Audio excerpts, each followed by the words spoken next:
됐어요? 이렇게 하고 전 사라지면 되니까.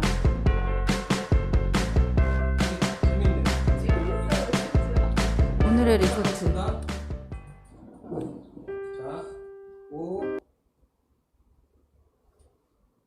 네, 안녕하세요. 양천구 시민협력 플랫폼 활동가 이진영입니다. 양천구 시민협력 플랫폼과 마을미디어 주민내거리가 긴급 강의를 하나 기획을 했는데요. 연일 1000명을 넘나드는 코로나19 감염병 시대에 이 원인을 다양하게 해석은 하고 있지만 기후위기의 문제가 또 뗄래야 뗄 수 없는 일이기도 해서 이 강의를 좀 준비를 했습니다. 기후위기는 사실 모두의 주제이고 모두의 이야기고 모두가 지금 그 심각성을 동의하고 있는 사안이 아닐까 생각이 드는데요. 기후위기와 관련해서 대응하고 있는 활동들, 그리고 또 그에 맞서는 정부나 지자체의 정책들 어디까지 와 있는지 그 지형들을 한눈에 좀 이야기를 들어보는 시간을 마련했습니다. 이 강의를 위해서 에너지 기후 정책연구소의 김현우 연구위원님 오늘 또 양천에 좀 이렇게 좀 엄중한 시기에 또 특별히 또 방문을 해주셨습니다. 네, 직접 모시고 앞으로 한 1시간 반 정도 이야기를 들어보도록 하겠습니다. 김현우 위원님 직접 소개 더 해주실 수 있을까요? 네, 박수로 강사님 맞아주세요. 와. 고맙습니다. 네, 앞에 이렇게 듣는 분들이 안 계시니까 제가 굉장히 지금 긴장해 있고 얼어 있습니다. 조금 있으면 풀릴 것 같긴 한데요. 시작을 해 보겠습니다. 그리고 굉장히 그 기후위기 대응 활동과 정책의 지형 살펴보기라는 굉장히 어려운 주제를 요청하셨어요. 그래서 어디까지 커버될지 모르겠습니다만 일단 좀 동영상 하나 보고 시작하는 게 좋을 것 같습니다. 톰베리가 작년 9월에 유엔에서 했던 그 연설을 담고 있는 동영상인데요. 네, 같이 보시겠습니다.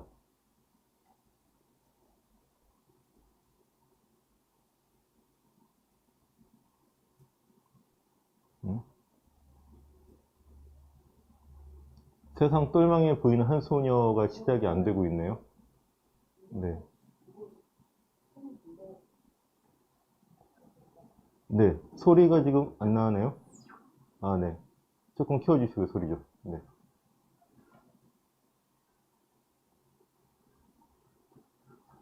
듣는 분들은 소리가 잘 나가고 있는 거죠?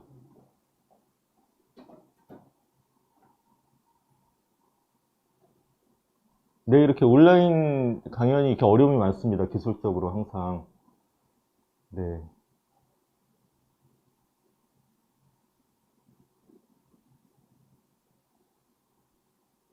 툰베리의 레이저 광선이 지금 트럼프한테 가다가 멈춰 있거든요. 네.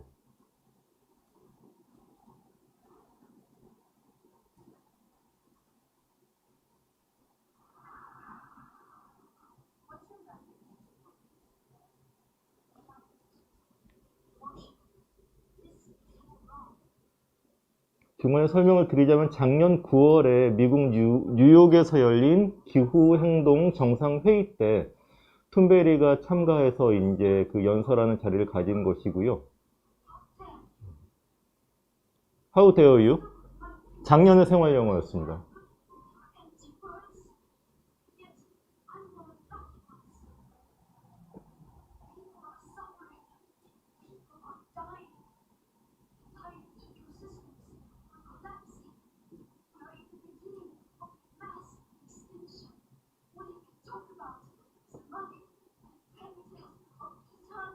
대규모 멸종이라면 이제까지 지질시대 동안 5번의 대멸종이 있었다고 하는데 이 기후변화 때문에 6번째 지구적 대멸종이 올 수 있다는 예측이 있는 것이죠.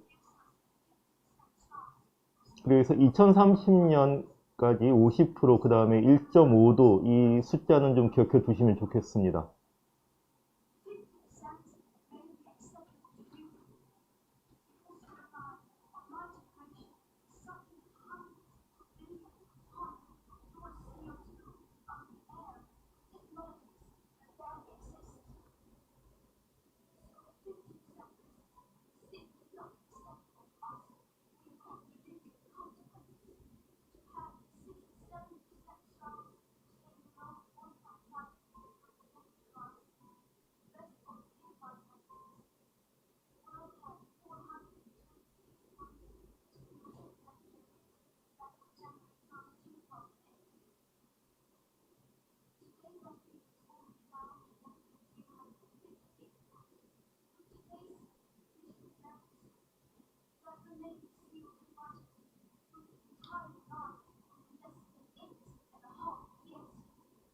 탄소 예산이 8년 반밖에 안 남았다. 이것도 기억해 두시고요.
뉴욕에서 열렸는데도 미국은 참가 안 하기로 했기 때문에 트럼프는 공식적으로 참가를 안 하고 말하자면 짱 보러 갔다가 14분 앉아 있다가 나온 거였어요. 나오다가 이제 이 툰베리의 레이저 광선을 맞은 거죠.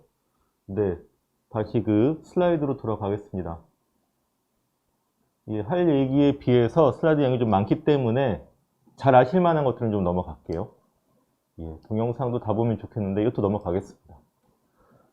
안타깝지만 넘어가겠습니다. 여하튼 다 기후변화를 모티브로 하고 있는 SF 영화들이죠. 투모로우, 설국열차, 마션, 인터스텔라 이런 영화들이 현실로 다가오고 있습니다. 이것부터 좀 보겠습니다.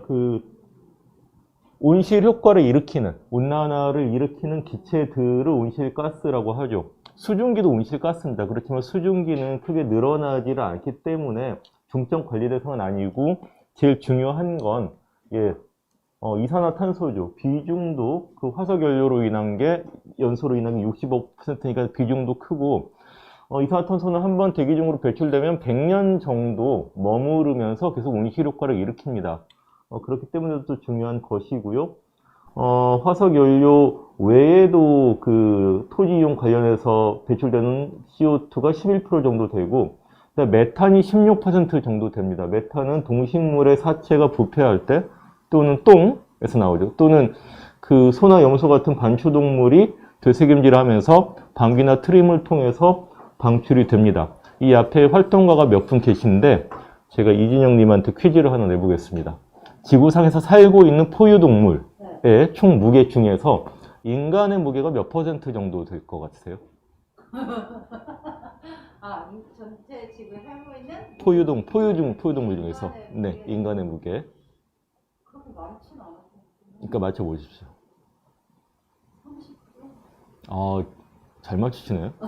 보통은 5에서 10% 정도로 답변이 많은데 36%라고 합니다. 근데 그러니까 지구상에 77억 명 정도인 거 있죠. 그리고 인간이 기르는 가축의 무게가 60%라고 합니다. 그러면 4%밖에 안 남는 거잖아요. 그게 야생 포유류의 총 무게입니다. 코끼리, 기린, 하마, 원숭이, 쪽제비 이런 거 다 합쳐도 4%밖에 안 되는 거예요. 그러니까는 인간이 지구의 생물상을 엄청나게 바꾸는 거죠. 엄청나게 멸종도 시키고 있지만 또 특정한 종은 엄청나게 개체수를 늘리고도 있습니다. 그리고 이 60% 무게의 가축 중에는 15억 마리의 소가 포함되어 있죠. 그러니까는 실제로 소가 배출하는 메탄 뿐만 아니라 소를 먹이기 위해서 또 곡류를 키우잖아요. 그러면서 또 배출되는 연소되는 화석연료가 어마어마한 것이죠. 그래서 사실 메탄이 보통 일이 아닙니다. 메탄은 대기 중으로 머무르는 기간은 8년 정도지만 CO2에 비해서 20배 정도 온실효과를 더 일으킵니다. 그리고 산화질소도 결국 질소 비료 때문에 발생을 하는 것이고요. F가스, 불 속에는 에어컨이나 냉장고 냉매라든지 아니면 반도체 제조 공장에서 나옵니다. 양은 적지만 CO2에 비해서 9,000배 정도 온실효과를 일으킬 수가 있습니다.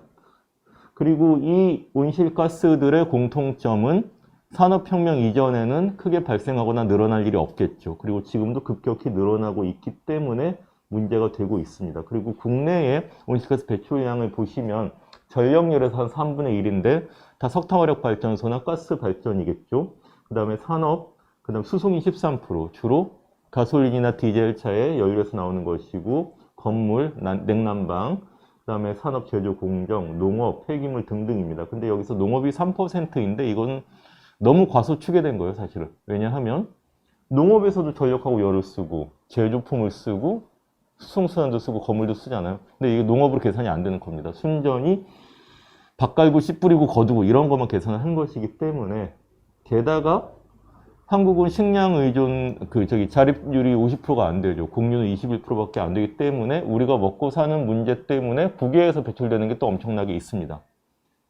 그래서 사실은 우리가 다 먹고 살자고 하는 일이라는 표현을 많이 쓰는데, 우리가 먹고 사는 행동 때문에. 그러나 우리가 굶어 죽어야 되느냐?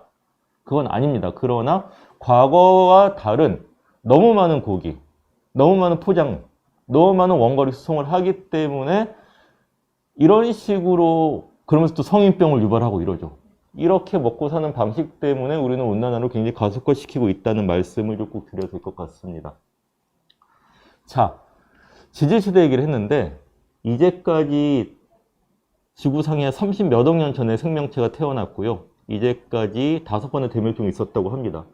그 지질시대는 생물종의 큰 변화를 기준으로 나누죠. 특히 우리가 잘 알고 있는 쥐라기 백악기에는 공룡이 번성을 하다가 6,500만 년 전 정도의 공룡이 멸종을 했죠.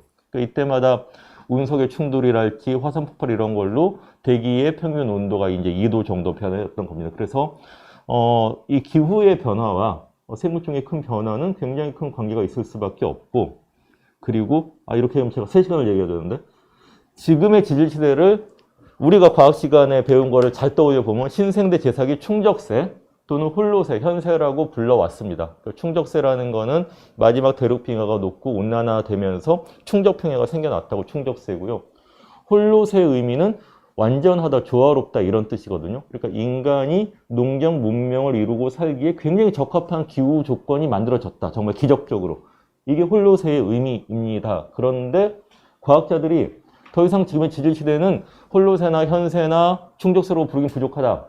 인류의 지질시대다, 인류세다라고 얘기를 하고 시작했어요. 인류세의 기준은 1945년 7월 16일 날 시작됐다고 합니다. 누구 생일도 아니고 지질시대가 왜 특정한 날에 시작됐느냐? 이날 인류가 미국 사막에서 핵폭발 실험을 최초로 했죠. 후대 지질학자들이 지층을 조사해보면 세슘이나 스트론튬 같은 인위적인 핵 분열로만 생기는 원소들이 발견될 거라는 것이죠. 두 번째 인류세의 흔적은 플라스틱입니다. 몇백 년이 지나도 남아있겠죠. 그리고 한반도를 집중 조사한 후대 지질학자는 닭뼈가 엄청나게 발굴되는 걸 보고 굉장히 놀랄 거예요. 당연하겠죠. 네. 아까 그 포유동물의 총무의 60%가 가축이고 15억 마리 소가 있다고 말씀드렸듯이 지금 지구상의 조류의 80%가 닭이나 칠면조나 이런 것들입니다. 네. 생물종이 정말 큰 변화가 생겼죠.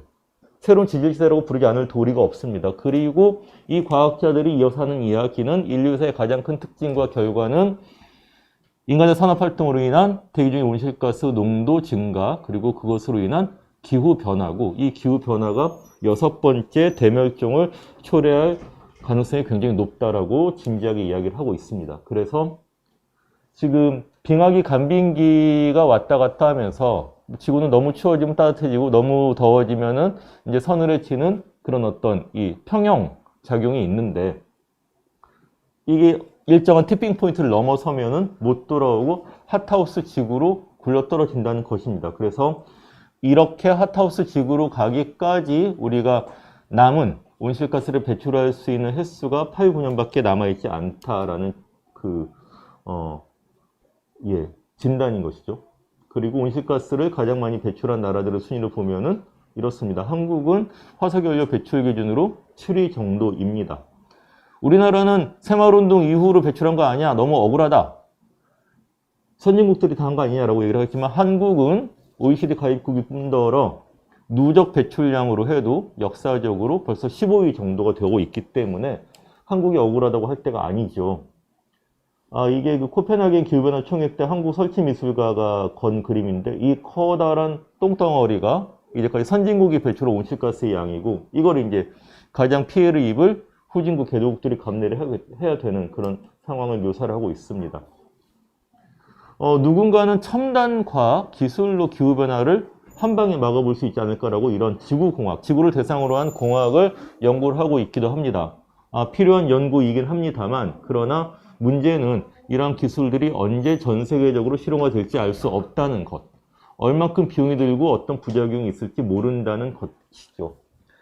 이거에 비해서 저 시간이 없기 때문에 10분 정도 되는 동영상은 못 보고 그냥 넘어가야 될 것 같습니다. 제 이 강의 자료 맨 앞에 있는 동영상 중에 두 번째를 참고하시면 될 것 같은데 2017년에 나온 플랜 드로우다운이라는 보고서입니다.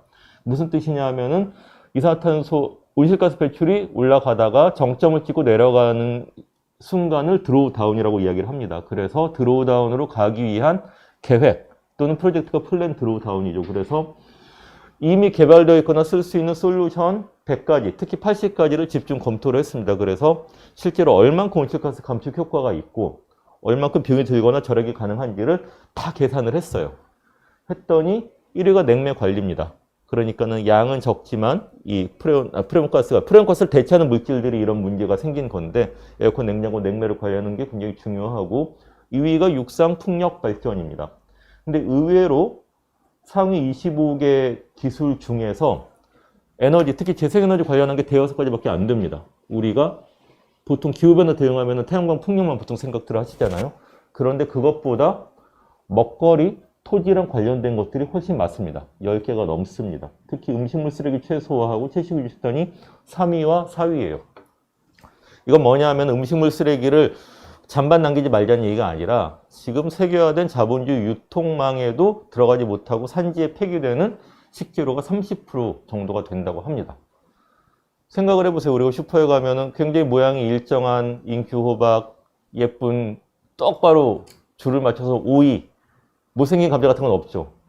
어떻게 되겠습니까? 그런 것들은 다 산지에서 농민들이 먹다 나눠 먹다가 안 되니까는 폐기를 하죠. 그럼 또 그 작물을 키우는데 온실가스가 배출이 됐는데 그게 산지에서 썩으면서 또 메탄이 방출이 됩니다. 그래서 이러한 우리의 먹거리 생산 소비 방식 때문에 배출되는 온실가스가 이만큼이라는 것이고요.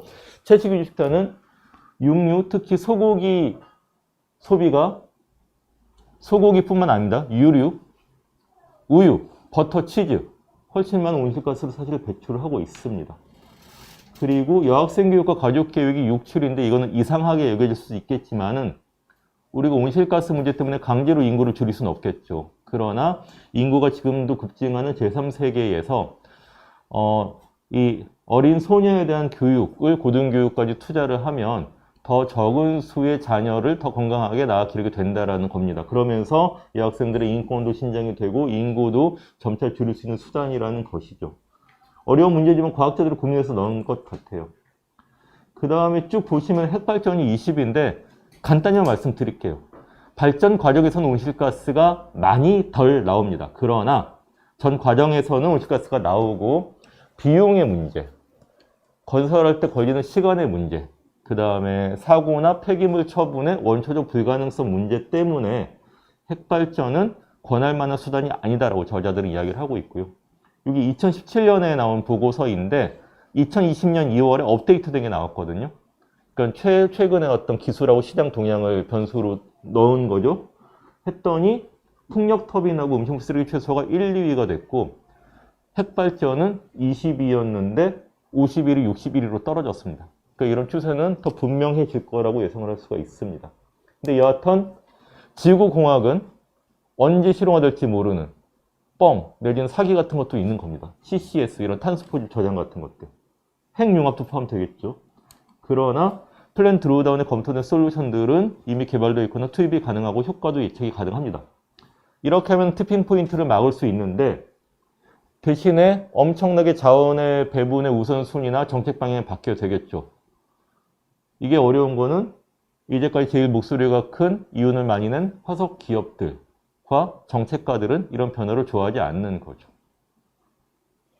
그렇기 때문에 이거는 굉장한 어떤 아래로부터의 어떤 목소리나 요구가 있지 않으면은 사실은 쉽게 실현되기가 어려운 문제입니다. 기술이 없어서가 아니라. 여기서 좀 시간이 걸리지만 한 가지 사례를 말씀드리면은 좀 나이가 있으신 분들은 지미 카터 대통령을 기억하실 텐데요. 지금도 살아 계십니다. 근데 이분이 70년대 후반에 미국 대통령으로, 민주당 대통령으로 당선이 됐죠.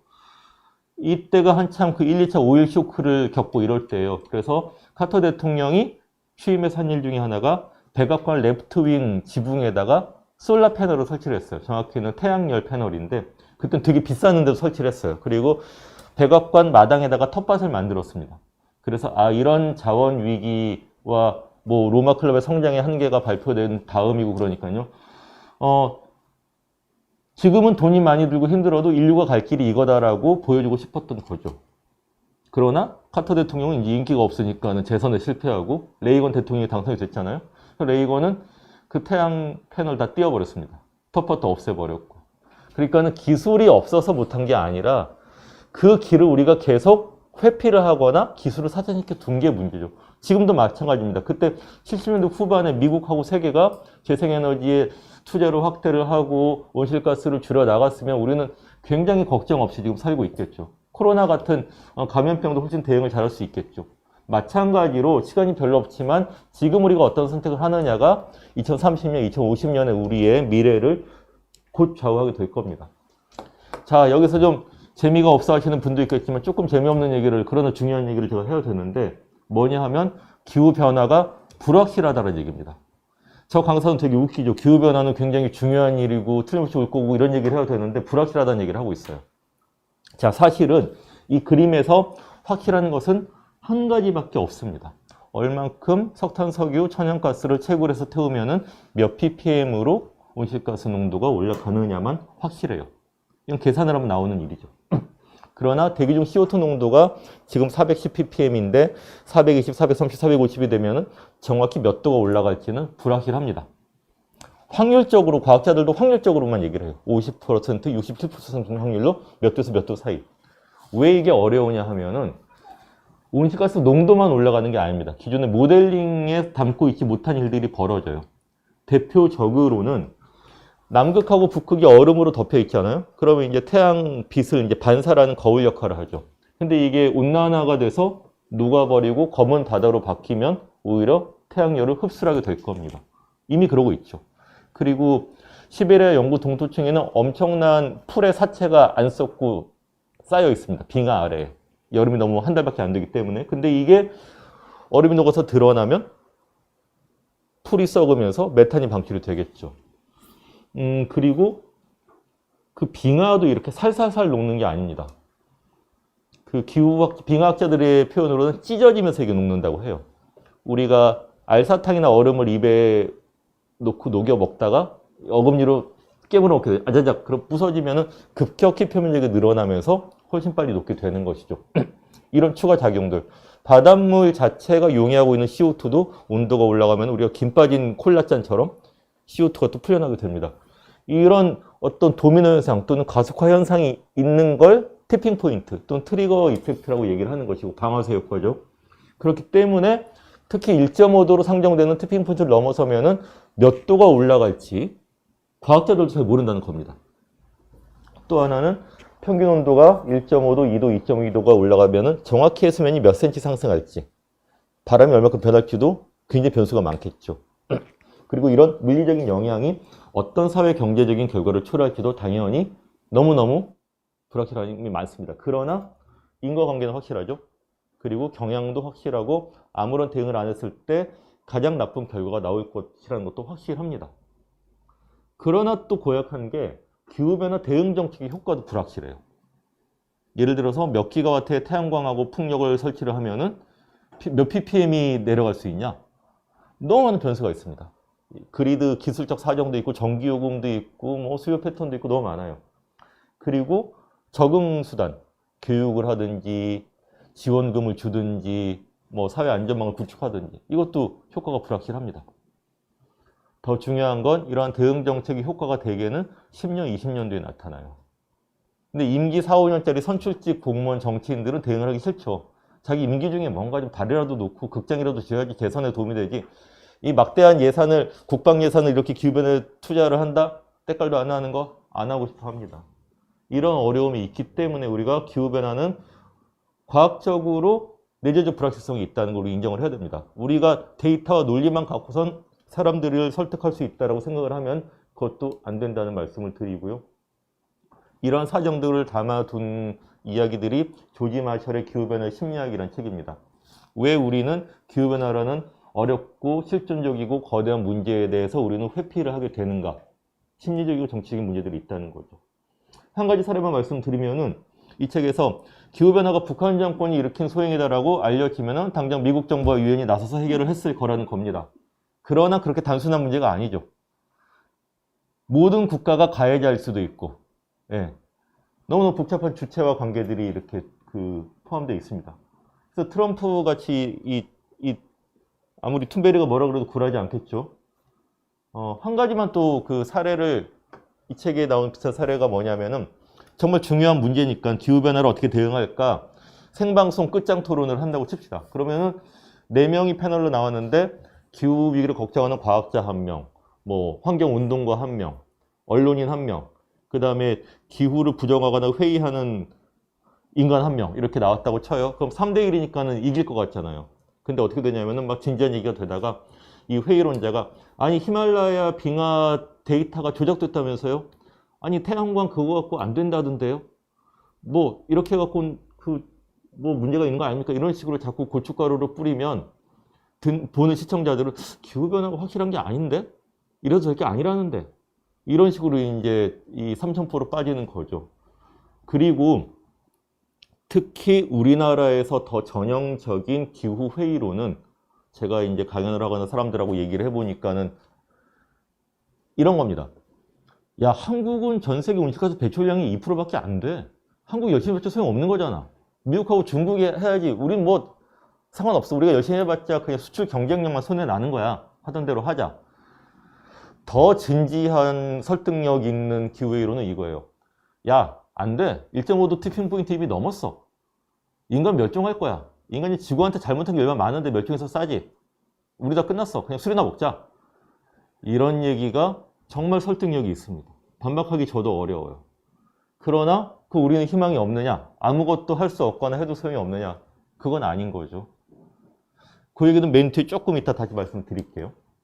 그리고 어떤 기후변화의 현상들은 이 과학자들이 논증을 하거나 심리적으로 분석을 하는 와중에 이미 다가와 있는 거죠. 인터스텔라 같은 이러한 첫 장면들이 우리 앞에 펼쳐지는 거죠. 가뭄하고 병충해 때문에 미리 옥수수로 주식이 바뀌고 이 월드 시리즈 경기를 하는데 모래폭풍이 밀어닥쳐서 경기가 제대로 안 되고 코로나19와 비슷한 상황입니다. 비일상의 일상이 닥치는 거죠.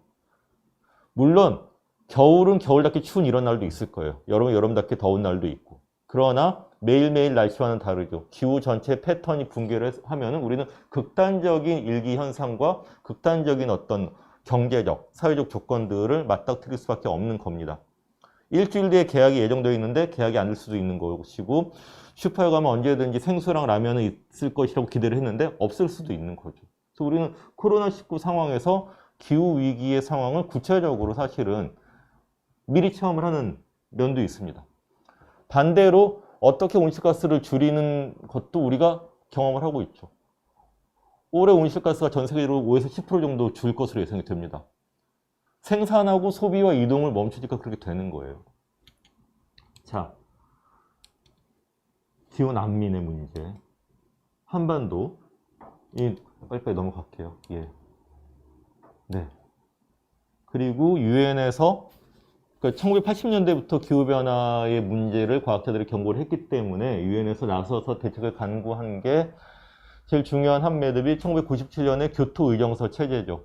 그러니까 인간의 활동이 기후변화를 일으키는 게 굉장히 확실하고 어떻게 대응을 해야 된다. 선진국은 다배출국은 의무 감축을 하고 등등등을 합의를 해서 와 이제 인류에게 희망이 있겠나라고 기대를 했는데 바로 부시 대통령이 당선이 되니까는 야 미국은 교토의정서 안 할래 이렇게 나온 거죠. 그러니까 그때는 미국이 제1위 배출국이었는데 중국은 선진국이 아니기 때문에 또 의무 감축국이 아니에요. 그러다 보니까는 교토의정서 체제에 합류한 그 의무 감축국의 배출량은 전 세계 배출량의 11%밖에 안 됐습니다. 너무 구멍이 많죠. 이래서는 안 되겠다 해서 우여곡절 끝에 2015년에 파리 협정이 체결이 됐습니다. 근데 파리 협정은 교토의정서와 다른 거는 모든 나라가 196개국이 다 자신의 온실가스 배출량, 경제력, 국제적인 어떤 책임, 수위 같은 걸 고려해서 양심껏 온실가스 감축 목표를 제출을 하겠어요. 2030년까지는 몇 프로 감축하겠다 이런 식으로. 그럼 다 지키겠지 이렇게 기대를 했죠. 근데 또 파리 협정이 체결되자마자 트럼프가 당선이 된 거예요. 그래서 트럼프가 미국은 파리 협정 안 할래 이렇게 나온 거죠. 근데 다행히 바이든이 당선이 되면서 바로 이제 미국은 파리 협정으로 복귀를 하기로 한 건데 그럼에도 여전히 문제는 많습니다. 왜냐하면 파리 협정 때 제출했던 각국의 감축 목표를 다 더해 봤더니 1.5도 티핑 포인트는커녕 2.6도에서 3.2도 상승이 예상된다는 거죠. 제출한 목표를 약속을 다 지켰을 경우에 한국처럼 안 지킨 나라가 많아지면 이조차도 힘들어지겠죠. 사실 3도 이렇게 올라가면은 그 다음부터는 예측이 거의 소용이 없습니다. 과학자들도 어디까지 이게 격화될지 알 수가 없기 때문에. 그 다음에 여러 가지 문제들이 있습니다만 어쨌든 내년부터 파리 협정은 발효가 됩니다. 근데 그것으로 충분하냐는 얘기를 할 수 있겠죠. 그래서 나온 게 IPCC 1.5도 특별 보고서입니다. 이게 뭐냐면 기후변화에 관한 정부 간 채널, 즉 그 기후과학자들의 유엔 산하의 어떤 기구인데 여기서 지구온난화 1.5도에 관한 특별 보고서를 재작년 10월에 발표를 했습니다. 인천 송도에서 총회 때 발표를 했죠. 이게 뭐냐 하면은 2도 상승과 1.5도 상승이 어떤 차이가 있느냐, 그리고 1.5도로 그럼 우리가 억제를 하려면 어떻게 하면 되느냐는 걸 담고 있어요. 그래서 1.5도 상승이라고 해도 피해가 없는 건 절대로 아닙니다. 자, 아래 보시듯이 이 따뜻한 바다의 이 산호초 같으면 1도만 상승해도 돌이킬 수 없는 타격을 입고 있어요. 못 돌아옵니다. 근데 전반적으로 그래도 노란색 정도의 그 변화는 우리가 좀 감당할 수 있겠다. 그리고 1.5도, 2도 상승에 비해서 1.5도는 한 1000만 명 정도의 사람들이 해수면 상승으로 인한 삼터를 빼앗기는 걸 막을 수 있다. 이 정도입니다. 근데 이런 스케일이 어느 정도냐 하면은요. 아까 기후난미 말씀을 드렸는데 매년 1년에 해수면 상승, 가뭄, 해일 등등 기후 문제로 난민이 되는 사람이 2,500만 명입니다. 우리나라 인구의 절반인 거예요. 그 정도가. 10분에 1명? 그 정도 발생을 하는 거죠. 네. 그 정도이기 때문에 근데 왜 2도 대신 1.5도냐? 솔직히 말씀드리면 큰 근거는 없습니다. 근데 2도는 너무 약하고 그래도 1.5도 정도 돼야 될 것 같아서 거꾸로 숫자를 만든 거예요. 제 말이 틀리면 IPCC가 저를 명예훼손으로 이렇게 해야 되는데 그럴 리는 없을 것 같습니다. 저는 안 유명해서. 자, 그래서 1.5도 특별보고서의 내용을 요약하면 이렇습니다. 그 아래 그래프, 왼쪽 아래 그래프처럼 온도가 쭉 상승을 하다가 1.6도 정도까지 올라가다가 끌어내서 1.5도 정도로 낮춰야 되고, 그러려면 온실가스 농도가 이렇게, 배출량이 이렇게 늘어왔는데 2020년을 피크로 해서 급격히 줄여서 2050년에는 배출 제로, 그 다음에 10년 뒤 2030년에는 45% 정도 줄이지 않으면 안 된다. 그러니까는 반비례해야 된다는 거죠. 온실가스 감축과 온도 상승이. 이게 어떤 의미냐? 2050년, 40년, 30년 뒤에는 우리는 석탄, 석유, 천연가스는 안 써야 되고요. 그 우리가 쓰는 에너지는 거의 대부분 태양광, 풍력, 지열, 수력 같은 재생 가능 에너지에서 얻어야 되고, 그래도 모자라겠죠. 그러면 에너지를 효율화하거나 에너지 소비 자체를 줄이지 않으면 안 된다라는 겁니다. 이게 어느 정도냐 하면 매년 온실가스 배출량을 7에서 8% 정도씩 줄여 나가야 됩니다. 앞으로 10년 동안. 전 세계적으로는 배출량이 거의 정체가 됐습니다. 선진국들은 지금 정체가 되거나 이제 마이너스가 되기 시작했기 때문에. 그러나 한국은 지금도 매년 2% 정도씩, 재작년에 2% 상승을 했고 작년에 3% 정도 줄었다고 하는데, 코로나 때부터 줄긴 하겠지만, 그러나 우리나라는 계속 늘고 있죠. 추세적으로. 그런데 7, 8%씩 줄인다는 게 어느 정도냐? 우리나라가 온실가스 배출량이 한 해에 14% 줄었던 적이 있습니다. 언제일까요? 아까 잘 맞추셨으니까 한 번 더. 네. 힌트. 네. 10년 된가요? 10년 더 됐죠. IMF? 네, IMF 때입니다. 네, 정답입니다. 촉이 좋습니다. 네. IMF 구제금융 우리가 맞았을 때 14% 배출량이 줄었고요. 그게 1998년인데 경제 성장률이 마이너스 5.1%였습니다. 기억하다시피 많은 기업들이 도산을 하고 정리해고 노숙자가 되고 자살을 하고 퇴직금 받아갖고 조개구이집 다 차렸다가 또 다 망하고 이런 고통을 겪고 경기가 위축됐을 때 14%가 줄었다는 거예요. 그럼 단순 계산을 하면 IMF 위기 때의 절반 정도의 위기, 경기 위축, 경기 후퇴가 계속 돼야 되는 거예요. 앞으로 10년 동안. 아니면은 올해 코로나 같은 그런 상황이 계속 돼야 되는 겁니다. 생각 같아서는 사람 안 죽고 경기만 후퇴하면 어떨까 이런 생각도 할 수 있겠죠. 사람이 이렇게 죽는 정도가 되니까 경기가 후퇴를 한 거거든요, 우리가. 그래서 정말 엄청난 무슨 기술이 바뀌든지 뭐가 바뀌든지 큰 변화가 있지 않으면 사실 이러한 플랜 드로우다운이든 이런 어떤 배출 제로로 가는 온실가스 감축은 가능하지가 않은 상황입니다. 이 정도 되면 청와대랑 국회가 난리가 났어야 되죠. 근데 지금 청와대에서 2050 탄소 중립 얘기도 하고 몇 가지 얘기 나오지만 사실 우리가 국정감사나 연말 그 예산안 심의 때 기후위기 때문에 뭐 했다는 뉴스 들은 거 있나요? 없죠. 이게 우리나라의 상황입니다. 한국은 그래서 기후 악당 국가라고 하죠. 이명박 녹색 성장 때는 와 선진국과 후진국의 가교 역할을 한다. 얼리 무버 이런 얘기하니까 막 박수 받았는데 나중에 보니까는 이 4대강 사업밖에 안 했고 온실가스는 늘었고 그래서 한국 뭐야? 이렇게 된 거예요. 그래서 이 국제 단체가 보니까는 한국처럼 하면은 4도 상승이 예상되네. 한국은 클라이밋 빌리언이야 이런 식으로 된 겁니다. 그래서 한국은 녹색처럼 증가할 배출량 대비 파란색만큼 줄이기로 약속을 제출했는데 실제로 빨간색처럼 늘어나고 있는 것이죠. 그리고 한국의 온실가스 배출 상위 10개 기업의 배출량이 우리나라 배출량의 절반입니다. 여러분들 지금 이 방송을 보고 계신 분들은 다 온실가스 지구를 걱정해갖고 종이컵 안 쓰고 텀블러랑 머그컵 쓰시죠? 그 다음에 비닐봉지 줄이려고 이제 에코백 갖고 다니시죠? 집에서 이제 멀티탭 열심히 이제 절전하려고 누르시죠? 소용없습니다. 정말 의미 있게 온실가스 배출량을 줄이려면 이러한 다배출 기업들에서 조금씩 많이씩 줄여야 되는 거예요. 우리의 작은 실천은 너무 소중하지만 소중하고 끝날 수도 있습니다. 더 큰 실천이나 더 큰 제도적인 변화로 이어지지 않는 한 거꾸로 우리가 텀블러와 에코백에 매달리는 동안 정말 많이 배출하는 기업이나 정말 그 변화해야 될 것들을 우리가 눈멀게 할 수 있는 겁니다. 이런 것들이. 네. 그 눈 감게, 예. 주의를 딴 데로 돌릴 수 있는 것이기 때문에 저는 그럼 어떻게 일상에서 할 수 있는 온실가스 감축 실천을 알려주세요 하면은 저는 일부러 얘기 안 합니다. 그런 질문 들어오면. 왜냐면 그런 것들은 인터넷 찾으면 다 나옵니다. 굳이 얘기를 하자면 냉장고는 냉동실은 꽉꽉, 냉장실은 비워두고 밥은 가급적 압력밥솥에 해놓고선 냉장고에 넣어놨다가 먹을 만큼만 렌지에 데워 드시고 등등등 많이 있습니다. 근데 제가 그 길게는 안 드리고 자 여기서 문제는 이렇게 배출을 많이 하는 기업들 주로 제철, 석탄화력발전, 정유, 시멘트, 반도체 이런 회사들입니다. 우리나라를 먹여 살려왔던 기업들일 수도 있어요. 실제로 그렇죠.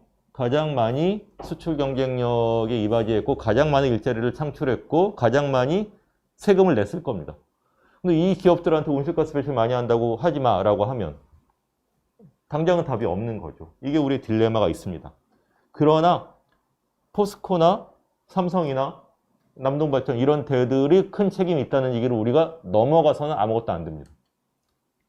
문재인 정부의 에너지 전환 정책은 탈원전, 탈석탄, 신재생에너지 확대. 방향은 잘 잡았어요. 잘 잡았는데 문제는 속도가 너무 느립니다. 탈원전 했지만 사실은 신고리 5, 6호기가 완공되면 2080년대까지 핵발전소는 돌아가게 되는 거죠. 탈석탄한다고 노후석탄 발전을 7기를 조기 폐쇄를 했는데 사실은 이건 미세먼지 때문이었고 8기의 신규 석탄화력 발전소가 추진되고 있습니다. 그러면 새로 짓는 게 용량이 크거든요. 온실가스 배출량도 더 많죠. 아니 탄소 중립으로 나아간다고 했는데 석탄화력 발전소에서 나오는 온실가스마저 당분간 늘어나게 됩니다. 신재생 에너지 확대를 하고는 있는데 이것도 너무 느리죠. 우리는 태양광 풍력에 대한 좋은 뉴스를 보는 게 아니라 가짜 뉴스 또는 주민 간의 갈등, 뭐 생태계 파괴, 사기가 있었다. 이런 뉴스만 주로 보고 있는 거죠. 그래서 방향은 잘 잡았지만 너무 느리거나 채워야 될 게 아직은 굉장히 많이 있습니다. 그리고 녹색성장 기본법도 있고 온실가스 감축 로드맵도 있고 뭐 여러 가지가 있는데 다 이게 따로따로 놀고 있고요. 중요한 거는 청와대랑 관련 핵심 공무원과 국회가 모두 무관심합니다. 말은 던져놓는데 실적에 대해서 관리도 안 하고 대통령이 5년마다 바뀌고 국회가 4년마다 바뀔 때마다 리부팅 됩니다. 공무원들도 바뀌고요. 서류가 어디 가 있는지도 모릅니다. 그러니까 당연히 우리가 뭐 기후악당 국가가 된 거죠. 자, 여기서 이제 그 경제와 일자리 얘기를 통해서 이제 그린 뉴딜 얘기로 이제 갈 텐데요. 이제까지는 우리가 보통 환경하고 일자리, 환경하고 경제가 대립되는 걸로 보통 생각을 했죠. 흔한 말로 먹고 살기도 힘든데 무슨 환경이야. 그런 거는 중산층 운동이야. 또는 선진국에서 하는 거지. 우리나라는 아직 안 돼. 사실 우리나라는 뭐 한 20년 전에 주 5일째 근무하면 큰일 나는 줄 알았어요. 근데 됐죠. 큰 문제 없죠. 그 다음에 자동차 공장에서 주간 2교대 하면 큰일 날 것 같았는데 되고 있습니다. 사실은. 그런데 기후변화의 문제는 환경보호, 기후보호가 일자리랑 같이 가는 것이구나라는 이제 인식이 확대되는 그게 이제 니콜라스 스턴 경제학자의 스턴 보고서에 나오는 얘기인데 그래서 기후변화에 대해서 빨리 대응을 안 하면은 오히려 대공황과 양차 대전과 같은 어떤 경기 침체와 어려움을 겪게 될 거다. 빨리 대응할수록 돈도 적게 들이면서 일자리와 경제를 살릴 수 있을 것이다. 라는 이제 이야기를 그러니까 환경, 에너지, 경제를 다 같이 돌봐야 될 수 있구나. 그런 이야기가 이제 나오게 됐고요. 그래서 그렇게 나온 게 정의로운 전환 개념인데요. 여기서 잠깐만 얘기를 하자면 정의로운 전환이라는 것은 그래서 이렇게 오염의 독성에 지속 가능하지 않은 공장, 산업, 업종이 이 녹색 산업, 지속 가능한 경제로 전환하는 그런 과정과 결과가 다 정의로워야 된다라는 뜻입니다. 영어로 just transition이죠. 우리가 그 IMF 구제 금융, 그러면서 구조 조정을 강요를 했잖아요. 그러면서 그 가장 큰 피해는 노동자의 가족, 그 다음에 그 지역사회에 이제 다 전가가 됐죠. 그러지 말아야 된다는 이야기일 수 있습니다. 그러나 답은 있다는 거예요. 이러한 전환이 일자리를 줄이는 것은 아니다. 왜냐하면은 이 석탄 이후에도 태양광, 풍력, 아니면 뭐 전기 자동차랄지 이런 일자리들이 생겨난다는 것이죠. 게다가 더 많이 생겨날 수 있습니다. 사실 왜냐하면은 재생에너지는 지역 분산형으로 설치가 되고 관리가 되기 때문에 더 많은 고용이 필요할 수도 있어요. 그런데 문제는 이렇게 가운데 그린 앤 페어 퓨처 이게 영국 노총에서 만든 팜플렛이거든요. 이렇게 이제 오염 굴뚝 산업에서 이제 그 풍력 터빈이 있는 그 저푸른 초원으로 이제 노동자들이 이제 딱 아름답게 행진을 하고 있죠. 근데 과연 이렇게 정의로운 전환이라는 게 평화롭게 순탄하게 될 거냐? 바로 왼쪽 그림을 보시면은 이 그 공해를 막 일으키는 그 대도시를 향해서 이제 녹색융단을 막 밀고 있죠. 비슷합니다. 태양광하고 풍력. 근데 저 녹색융단을 막 밀면 어떻게 될 것 같아요? 반대쪽에 있는 사람들은 깔려 죽겠죠. 너무 빨리 융단을 함부로 밀면 게다가 이 융단의 왼쪽에 있는 사람들과 오른쪽에 있는 사람들은 같은 사람이거나 가족 친구일 수도 있습니다. 그러면은 반발이 일어날 수가 있는 것이죠.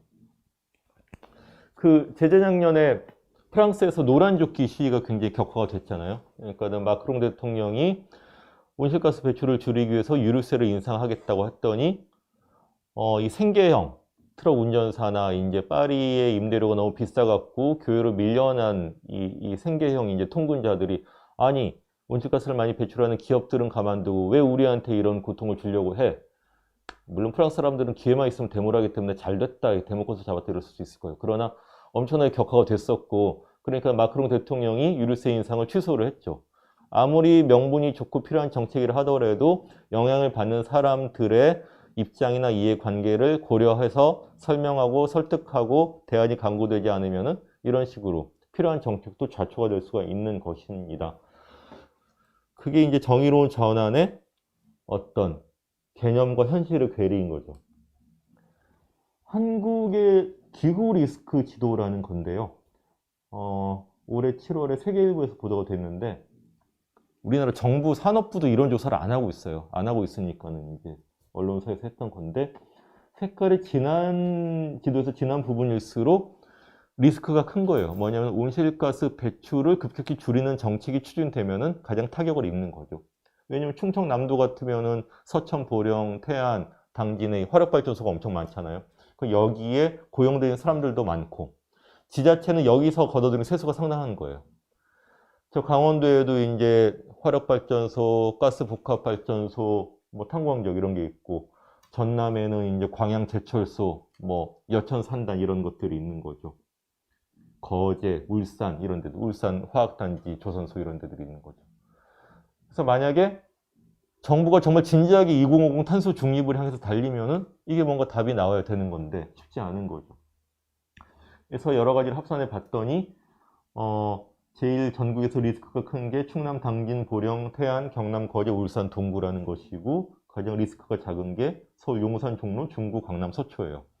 가장 에너지를 싸고 편안하게 쓰는 데가 가장 리스크가 적은 거죠. 이거 자체가 굉장한 어떤 불평등, 구조적인 문제인 겁니다.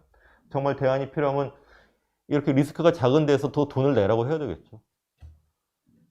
근데 곧 서울시장 재보궐이 또 오는데 이제 출마하겠다는 분들이 이제 강남 서초 지역구 분들 이러면 안 되겠네요. 예, 이러면 안 됩니다.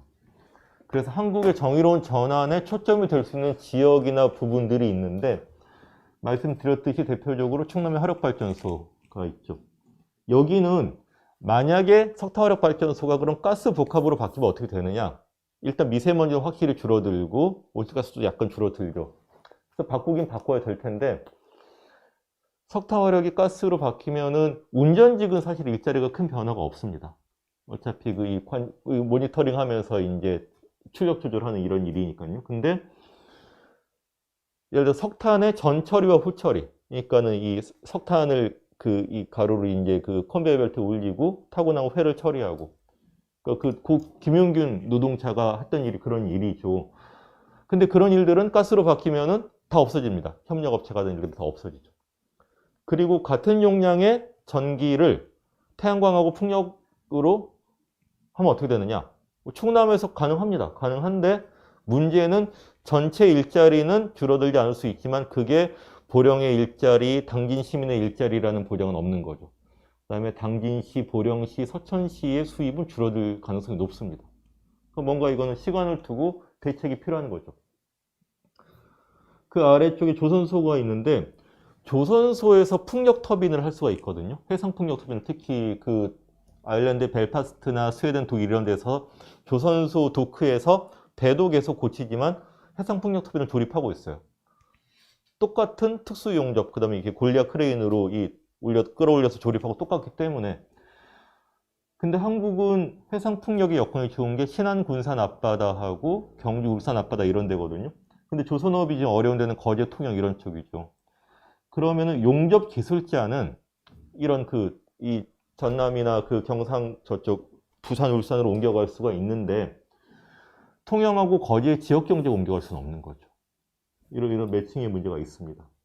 그 다음에 우리가 가솔린차, 디젤차가 이제 친환경차, 특히 전기차로 바뀌면 어떻게 되느냐.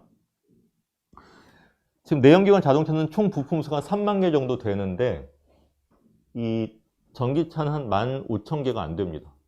그러니까 말하자면은 엔진, 미션 이렇게 파워트레인이라고 불리는 부품, 배기관 이런 거는 다 없어지죠. 모터랑 배터리만 사실 있으면 됩니다. 전기차는. 그러면은 이 내연기관 자동차용 모듈만 공급하던 부품업체, 협력업체들은 다 사실은 이렇게 물량이 없어지는 거죠. 대부분 노조가 약하거나 아니면 영향에 대한 조사도 잘 안 돼 있을 가능성이 높습니다. 작년에 그 현대 기아차 노조가 같이 조사를 한 게 있어요. 친환경차로 이제 전환이 되면은 어떤 타격이 있을 거냐. 여러 가지 시뮬레이션을 해봤는데 이 완성차 조립 공장 자체는 큰 타격이 없을 가능성이 높다. 왜냐하면 이제 정년이 와갖고 자연적으로 인원이 줄어드는 것하고 크게 차이가 없을 거다. 문제는 부품 업체입니다. 그 다음에 지금 창원에 두산중공업 문제가 있죠. 지금 두산중공업 지회는 민주노총 금속노조의 주력 사업장입니다, 사실은. 근데 올해 들어와서 이 신임 집행부가 계속 신한울 핵발전소 3, 4호기를 재개해 달라고 계속 캠페인을 하고 있어요. 그러니까 두산중공업은 우리나라에서 제일 가는 그 발전 주기기 납품 업체입니다. 그러니까 핵발전소 원전 그 헤드 부분 이런 것들을 다 만들 수 있는 그러니까 특수 그 단조도 하고 용접도 하고 이런 데입니다. 그래서 두산중공업이 어려워지니까 노조에서 이런 요구를 하고 있는 건데 사실은 두중의 전체 매출 중에서 원전 관련한 건 15%밖에 안 돼요. 석탄화력이 70% 정도 되거든요.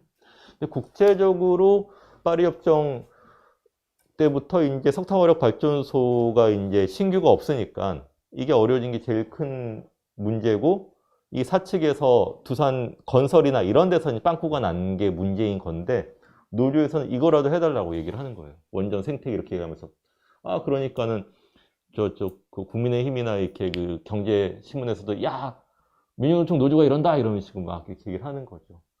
그러니까 이게 결국 노이즈 마케팅밖에 안 되는 건데 노조의 입장에서도 이게 굉장히 어려운 문제입니다. 그래서 우리나라에서 정말 녹색 전환, 정의로운 전환 또는 그린 뉴딜이 의미가 있으려면은 이러한 어떤 업종이나 지역들을 프로젝트에 포함이 되어야 되는 거예요. 근데 우리나라에 말씀드리겠지만 그린 뉴딜은 어떠냐 하면은 기업들이 하던 거를 더 도와주는 전기차 수소차 하던 데에다가 더 지원금 주고 스마트 그리드나 ESS 하는 데다가 더 돈 주고 이런 식으로 되어 있는 거고 정말 5년, 10년 사이에 전환이 필요한 것들은 회피하고 있습니다. 한국의 사례 중에 정의로운 전환이 잘 됐다기보다는 좀 안타까운 사례를 하나 좀 말씀을 드릴게요. 1990년대 초반에 강원도 쪽에 석탄산업 합리화 정책이라는 게 추진이 됐습니다. 뭐냐 하면 이제 그 연탄을 더 이상 이제 집에서든 식당에서든 이제 안 떼고 석유랑 가스로 다 바뀌게 되니까 근데 일제시대 때 개발된 이 탄광지대가 어마어마했죠. 태백, 삼척, 정선, 고한, 사북, 문경까지 경북 문경까지 이렇게 큰 넓은 지역에 있었는데 이게 부실업체들이 이제 많아지고 이러니까 정부가 지원금을 줘서 빨리 밀린 퇴직금하고 체불임금 정산하고 기업들도 정리를 시키는 거예요. 근데 너무 이게 빨리 진행이 되다 보니까 우량탄광까지 이제 위험해지고 지역 경제가 이제 반에 반토막이 나고 어려워진 거죠. 삼척이 이때 인구가 한 7만 5천 됐다 그러는데 이 탄광이 생기기 전에는 화전민밖에 없는 그런 데였을 거예요. 그러니까 이 사람들이 어떻게 가겠습니까? 그래서 막 고민을 하다가 87년 대투쟁으로 여기도 민주노조도 생기고 그 지역 그 교회 공동체 운동 하시는 분들이 그러면은 대체 산업 유치를 하자 해서 리조트랑 카지노를 이제 드리려고 한 거죠. 그래서 폐광 지역 지원에 관한 폐광 산업 지원에 관한 특별법을 이제 했습니다.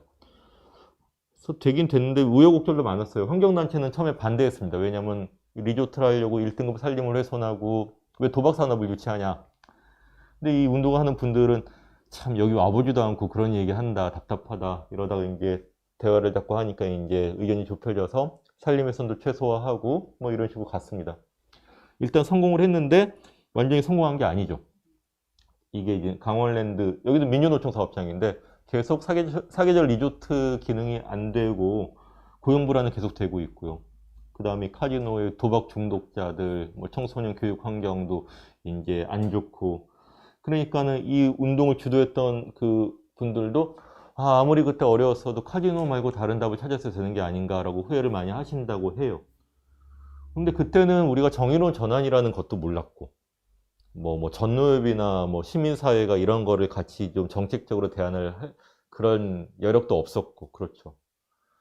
그래서 이거는 아쉬운, 잘 안 된 정의로운 전환인데, 우리가 기후위기의 시대에는 아까 정의로운 전환의 초점들을 보셨듯이 이런 어떤 이렇게 필요한 어떤 경우들, 공장이든 지역이든 업종이든 기업이든 더 많아질 거다. 그러면은 이런 태백과 정선과는 다른, 더 좋은, 더 지속 가능한, 더 민주적인 그런 결과를 만들 수는 없을까라는 고민이 지금 필요하겠다. 이런 좀 말씀을 드리고자 합니다.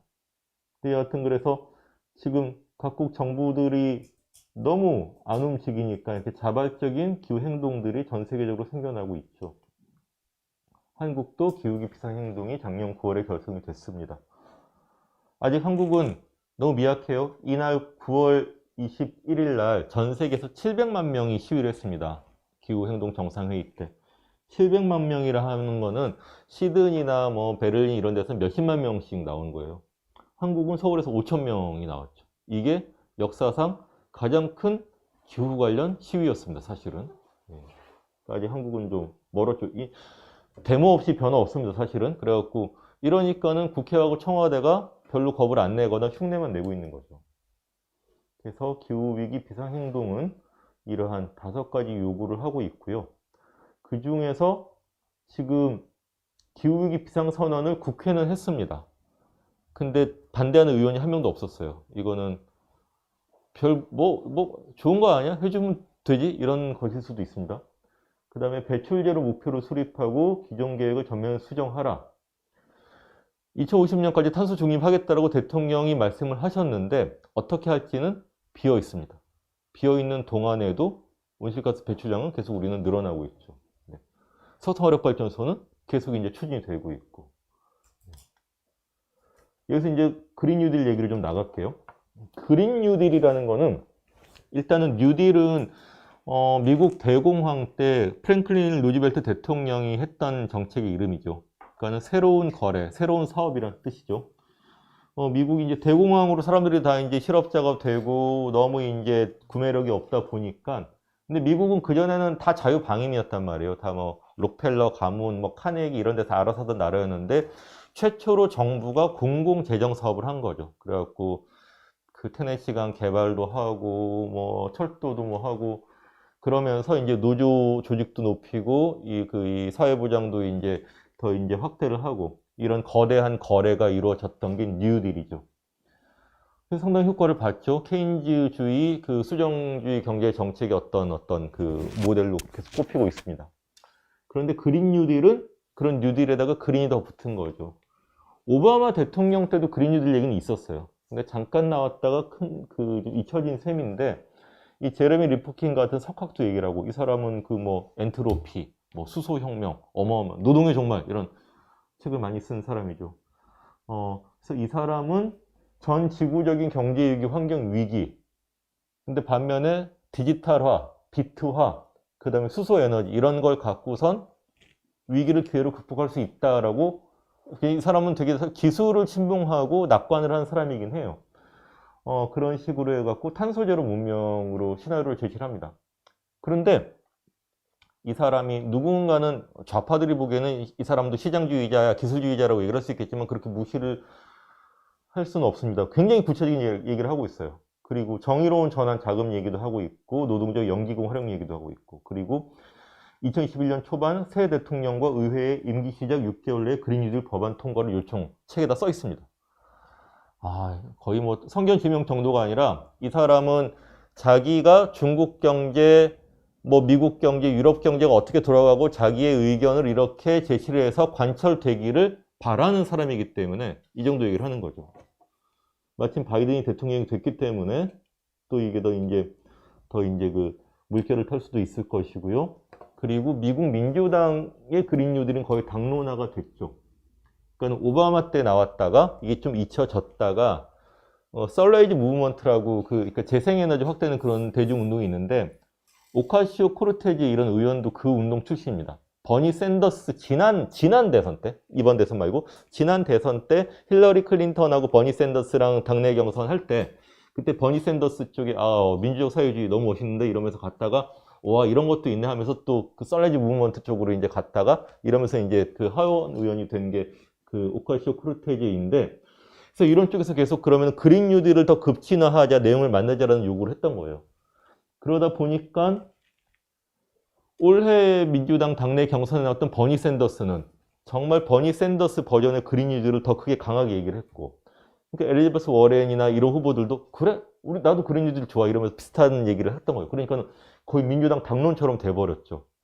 그러니까는 바이든은 사실은 큰 관심이 없었는데 민주당 후보는 다 그린 뉴딜을 얘기하고 있고 공화당에서는 다 이거를 비난하고 하니까는 다 그 그린 뉴딜을 얘기하게 된 것입니다. 여하튼 그린 뉴딜의 얼개는 그래서 온실가스도 감축하고 일자리도 창출하고 불평등도 해소하는 이런 어떤 그 이 선순환 일석삼조를 얘기를 하고 있습니다. 잠깐 우리가 온실가스 기후변화 대응 정책이 보통 감축과 적응, 완화와 적응이라고 얘기를 하잖아요. 근데 그 성공회대 조효재 선생님은 그 인권과 기후변화를 얘기를 하면서 그냥 감축과 적응만 하면 안 된다. 이중의 감축과 이중의 적응이 필요하다는 얘기를 하시거든요. 뭐냐면은 온실가스도 감축할 뿐만 아니라 불평등도 감축해야 된다는 겁니다. 그 다음에 이 기후변화라는 일기 현상에 적응할 뿐만 아니라 이러한 경제적, 사회적 전환에도 우리가 적응할 준비를 해야 된다. 이런 얘기를 하거든요. 그럼 이중의 감축과 이중의 적응이 사실 이런 얘기랑 통할 수가 있습니다. 그래서 어떻게 일석삼조를 다루느냐? 당연히도 재생 가능 에너지, 건축물 에너지 효율화, 대중교통, 뭐 이런 어떤 기후 적응 인프라에 막대한 자금을 투여하고 여기서 공공 일자리와 민간 일자리를 창출을 하고 그러면서 불평등도 줄이는 그런 것이죠. 그래서 그것을 세계대전을 준비하는 것과 같은 태세로 해야 된다. 대공황을 맞이하는 뉴딜처럼 정말 세계대전급 우리의 어떤 경제 위기, 사회 위기가 올 기후 위기에 대응을 하는 정책이다라는 것을 강조를 합니다. 그만큼 스케일이 있고 사실은 그만큼 진지한 얘기입니다. 그래서 버니 샌더스의 그린 뉴딜은 2030년까지 전기와 교통의 100% 재생에너지 전환, 2천만 개의 새로운 일자리를 통해 무실업 사회 진입, 그래갖고 정부의 직접 공공투자가 한화한 이경원. 이 나라는 천조국이기 때문에 이경원 정도는 투입을 해야지 뭔가 그린 뉴딜 하는구나 이렇게 할 수 있다는 거죠. 그 다음에 뭐 실업보험 등등 뭐 여러 가지가 쭉 이렇게 리스트가 나와 있습니다. 여기 정의로운 전환, 그 다음에 그 지역사회의 참여, 그 다음에 이렇게 원주민, 선주민, 장애인, 어린이, 노인 같은 취약층, 이게 좀 특별히 언급이 되고 있죠. 그래서 버니 샌더스는 이제 그 당내 경선에서 이제 졌는데 샌더스 캠프에 있던 사람들이 이제 대거 바이든 캠프랑 결합을 해갖고 TF를 만들어서 기후변화 정책 공관을 만들었어요. 왜냐면 바이든 캠프에는 정책 하는 사람이 별로 없었기 때문에 좋아 내용을 갖고 온다면 마다하겠어요. 그래서 오히려 내용이 더 강화된 것들이 있습니다. 네. 이 재원 투자도 더 10년 동안 이경원이었는데 4년 동안 그 정도 규모가 투자가 되도록 이제 내용이 나왔습니다. 그래서 실제로 바이든 정책에 샌더스 정책이 거의 들어갔다고 볼 수가 있는데, 근데 재미난 거는 바이든은 그린 뉴딜이라는 얘기를 안 쓰기로 했어요. 왜냐면 그린 뉴딜 하면은 자꾸 공화당 이런 데서 저거는 사회주의 정책이야, 샌더스 정책 이런 식으로 공격을 하니까는 바이든이 나는 바이든하고 부통령 후보도 다 방송 틀어서 얘기했습니다. 나는 그린 뉴딜 아니에요. 그냥 바이든 기후 정책, 클라이밋 플랜입니다. 이런 식으로 얘기를 했습니다. 그러나 내용은 사실 거의 같아요. 10년에 걸쳐서 4년 동안 이경원 들여서 한다는 거. 2035년까지 발전 부문 배출 제로, 뭐 등등등. 철도 시스템의 혁명적 개량. 미국은 사실은 남북 전쟁 때 만들었던 철도에서 크게 개량이 안 됐습니다. 오히려 더 쇠퇴를 했죠. 근데 고속도로마저 낡았고, 근데 문제는 의회를 통과해야 하는 법제화 문제가 있습니다. 상원은 지금 공화당이 다수일 가능성이 높고요.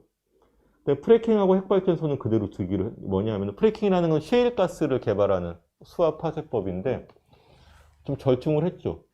이 샌더스 쪽이나 이제 민주당이나 환경운동가들은 프래킹 전면 금지했는데 공화당은 전면 찬성이니까요. 연방 정부가 소유한 부지에서만 금지하겠다. 바이든 정책은 그 정도로 절충을 했고, 핵발전소는 뭐 오카시오 코르테즈나 이런 쪽은 이제 다 빼라 했지만은 일단 그대로 두기로. 물론 미국은 신규 핵발전소는 없습니다, 사실은. 예, 새로 인가가 나는 거 없는 것이고 폐쇄를 하거나 집단과를 짓는 정도이긴 한데 그냥 두기로 했고요. 천연가스를 사용하기 위해서 CCS, 탄소 포집 저장 기술을 투자를 하기로 했습니다. 이런 문제들은 있습니다만, 여하튼 바이든이 뭐 예컨대 우리가 하고 싶은 걸 다 하라고 우리는 뭐 그 기대를 할 수는 없는 것이고, 이 바이든 클라이밋 플랜을 갖고 맞네 틀리네 뭘 더해라 덜해라 이런 얘기가 이제 나오게 되겠죠.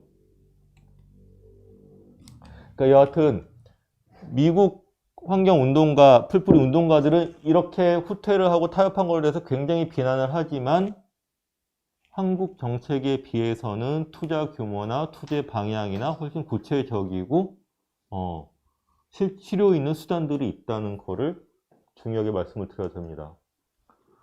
유럽연합의 그린 딜은 훨씬 더 포괄적입니다. 단지 기후 목표뿐만 아니라 농업, 생태와 생물 다양성, 그다음에 금융 및 재정, 그다음에 정의로운 전환 이런 것들을 두루 담고 있어요. 그 다음에 프롬 팜 투 포크, 농장에서 식탁까지 이런 거에 대해서는 우리가 토지랑 먹거리에 관한 것들을 굉장히 예를 들어 비료 사용을 20% 감소하거나 살충기를 50% 감소하거나 유기농지를 25% 도달하도록 촉진하거나 이런 식으로 굉장히 구체적인 목표들을 담고 있습니다. 그래서 그린 뉴딜을 좀 비교를 해보면은 프랭클린 루즈벨트의 그린 뉴딜은 대공황과 경제 위기라는 배경 속에서 수요 진작, 성장 동력 회복, 그 다음에 불평등한 권력 관계를 좀 완화하는 것, 수단은 대규모 인프라 프로젝트, 사회 계약 이런 것들이 기반이 됐죠.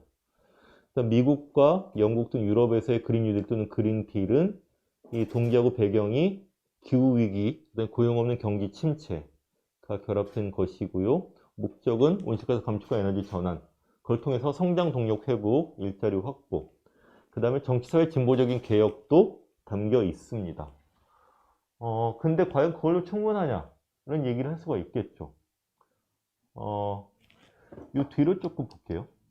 한국 얘기로 가보겠습니다. 한국은 지난 21대 총선 때 최초로 공식 정치권에서 그린 뉴딜이 용어가 등장을 했죠.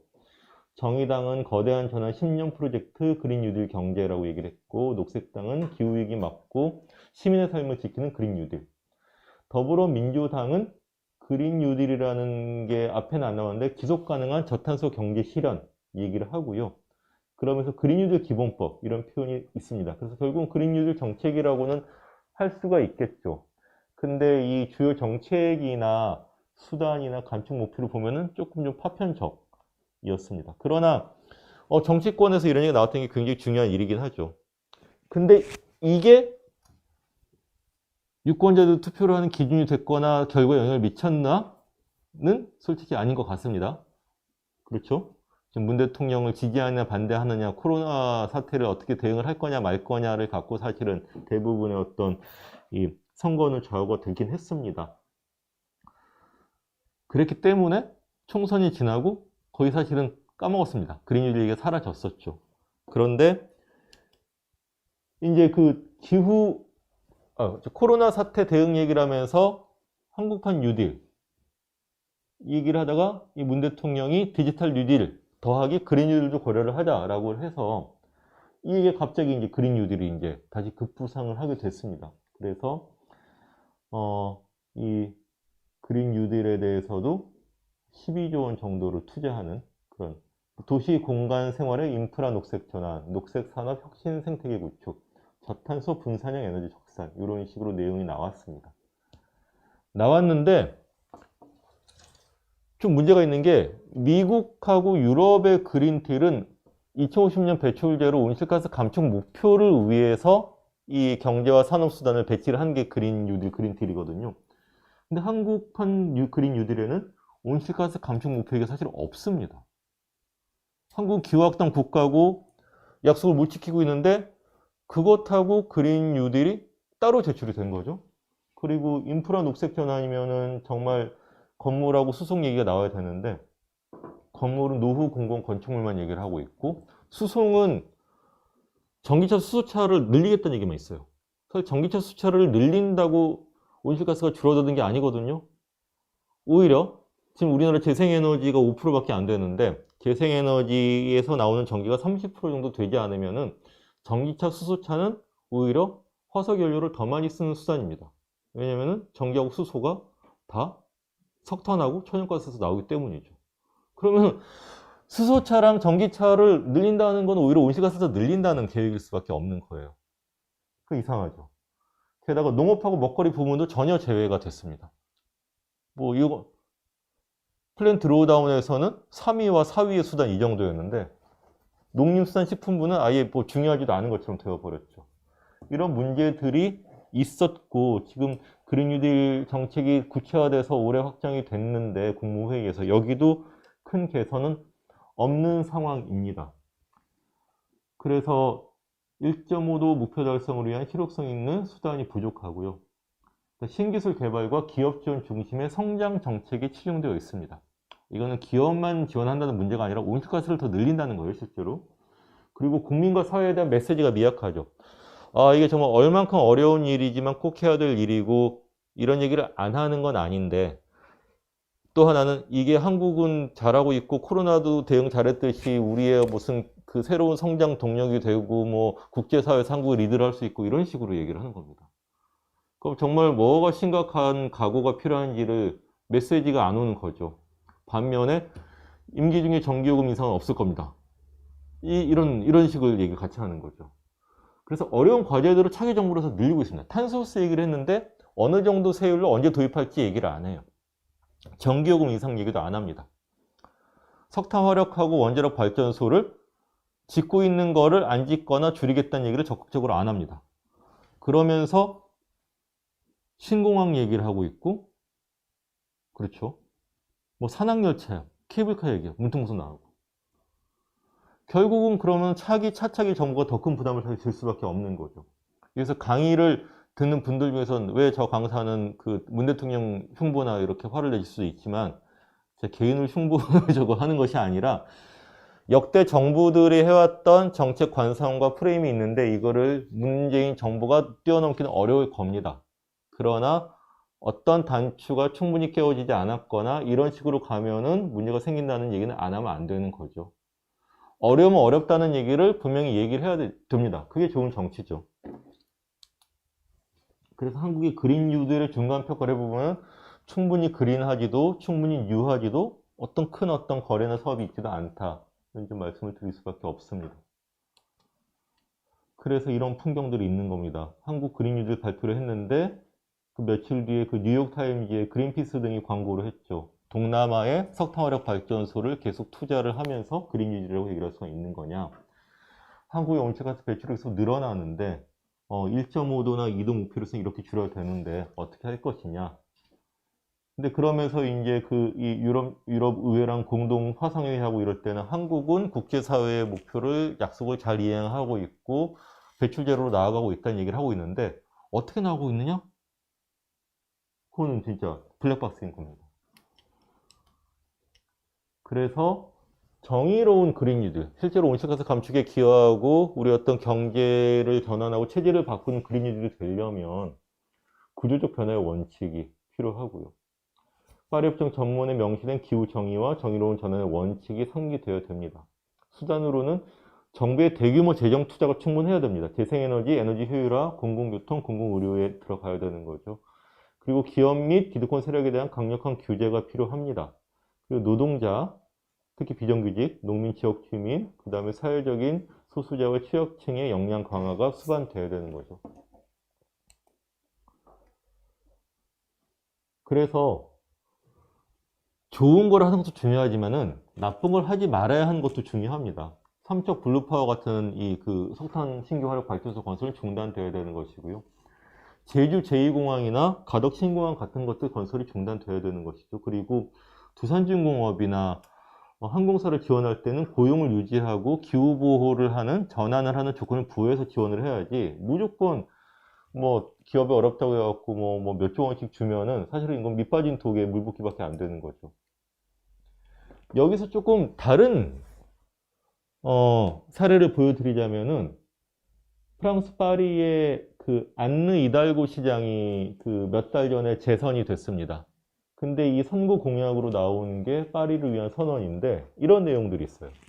파리 전역 자동차 운행 속도를 시속 30km로 제한하고 3대 건설 프로젝트 백지화하고 제3의 숲을 조성하고 주차장 면적을 절반 축소하고 디지털 광고판을 퇴출하고 디지털 광고판은 그게 전기를 많이 먹기도 하지만 디지털 광고판에 나오는 것들은 대부분 나쁜 것들입니다. 사실은 온실가스 배출을 제일 많이 하는 것들이 생각을 해보세요. 우리나라 디지털 광고판에 뭐가 나옵니까?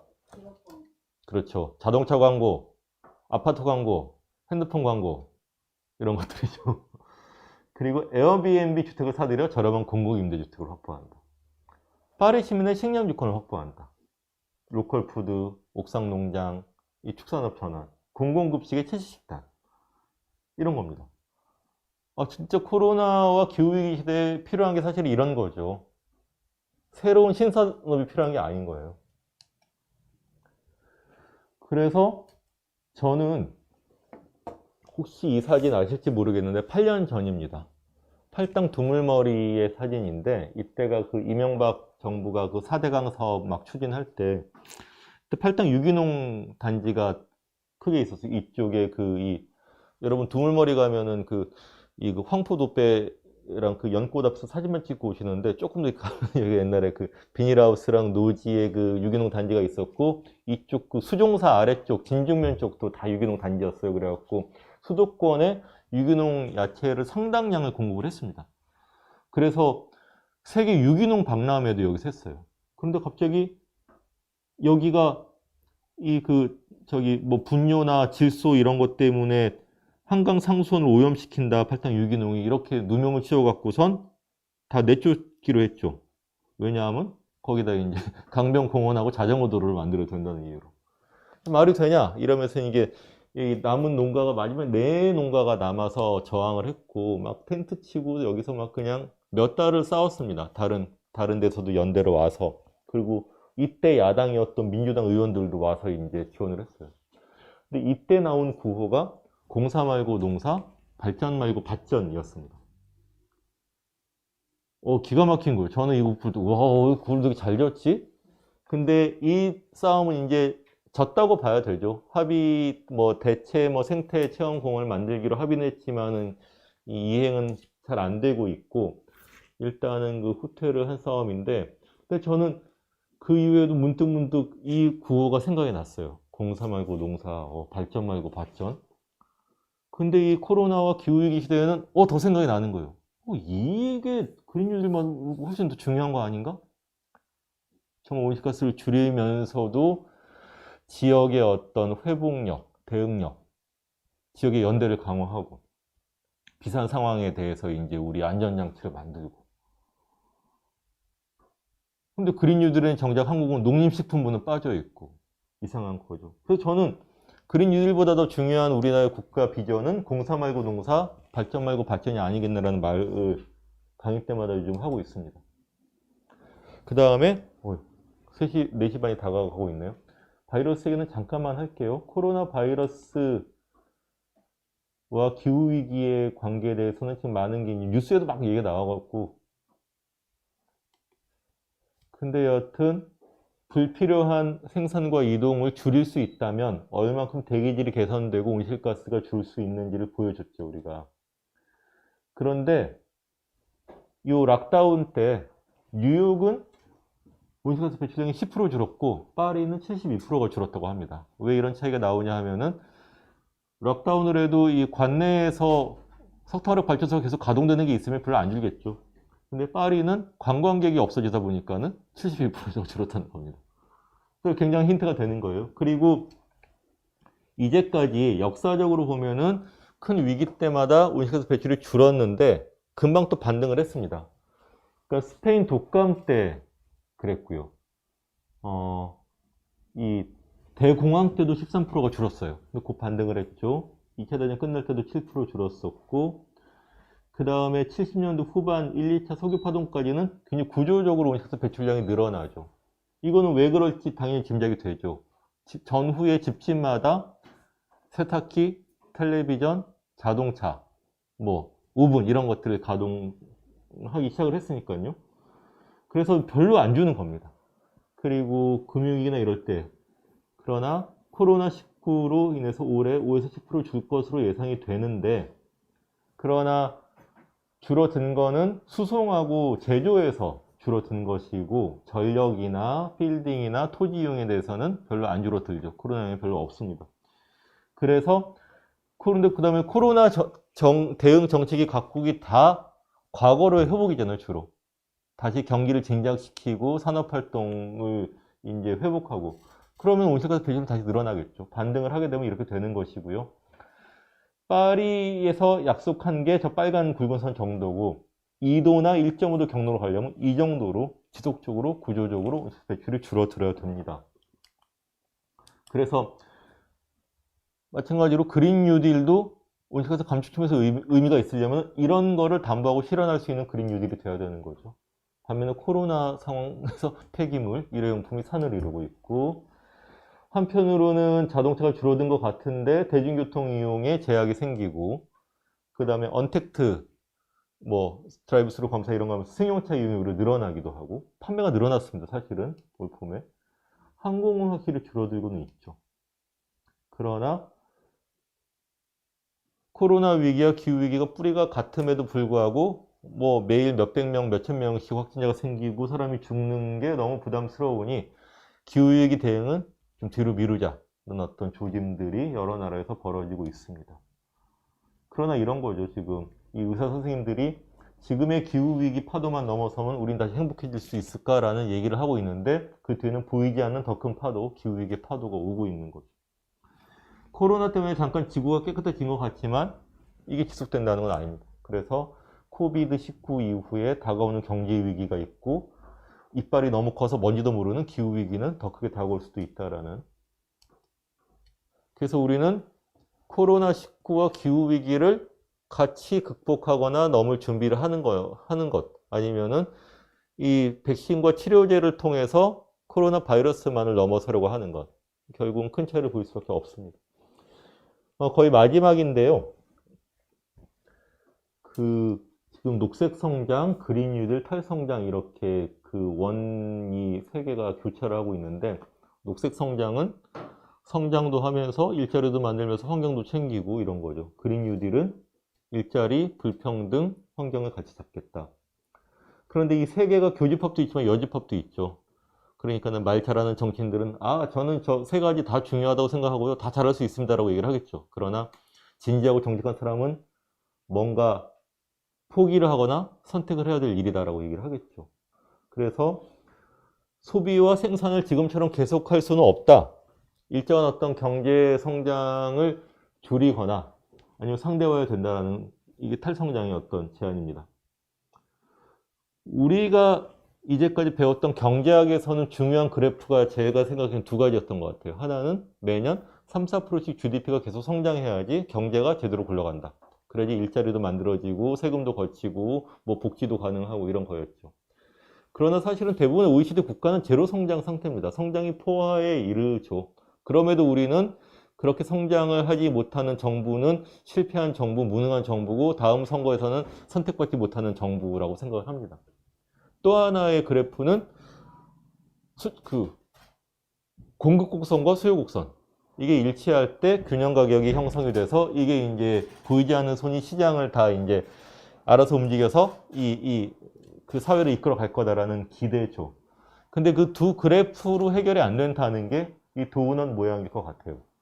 케이트 레이워스라는 경제학자의 도넛 경제학에 나오는 그림입니다.